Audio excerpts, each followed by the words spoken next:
चाळीसगावजवळ हायवेवर लुटमारीची घटना। 3 अनोळखी इस्मांकडून चाकूचा धाक दाखवून रोकड व मोबाईलची चोरी, एकाच दुखापत। चाळीसगाव ग्रामीण धुळे सोलापूर हायवेवर कन्नड घाटाखाली हॉटेल अभिनंदन समोर शुक्रवारी दिनांक 28 नोव्हेंबर 2025 रोजी रात्री सकाळचे 11:30 वाजेच्या सुमारास थांबलेल्या 3 मित्रांना लुटल्याची घटना घडली आहे। मंगेश बंडू आल्हाट वय 22 रा हतनूर ता कन्नड यांनी चाळीसगाव ग्रामीण पोलीस स्टेशनमध्ये या संदर्भात फिर्याद दिली आहे।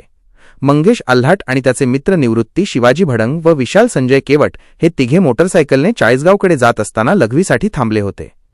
घडलेली घटना त्यावेळी विरुद्ध दिशेने आलेल्या एका रिक्षातून 3 अनोळखी इसम उतरले। त्यांनी मंगेश आणि त्याच्या मित्रांना दमदाटी करून येथे का थांबले असे विचारले।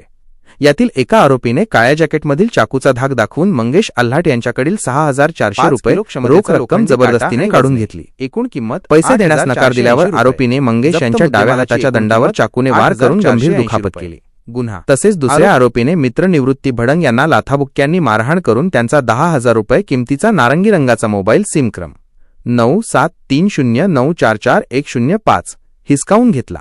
या घटनेदरम्यान विशाल केवट घाबरून पळून गेला। आरडाओरडा केल्यावर तिन्ही आरोपी त्यांच्या रिक्षातून पळून गेले। मंगेश आल्हाट यांनी दिलेल्या वर्णनानुसार आरोपींपैकी एकाने काळ्या रंगाचे जॅकेट व बारीक दाढी, दुसऱ्याने लाल रंगाचे जॅकेट व मोठी दाढी तर तिसऱ्याने पांढऱ्या रंगाचे हाफ जॅकेट घातले होते। या घटनेत एकूण 16,400 रुपये किमतीचा ऐवज चोरीला गेला आहे। मंगेश आल्हाट यांच्या फिर्यादीवरून चाळीसगाव ग्रामीण पोलीस स्टेशनमध्ये अनोळखी 3 आरोपींविरुद्ध गुन्हा दाखल करण्यात आला असून पोलीस अधिक तपास करत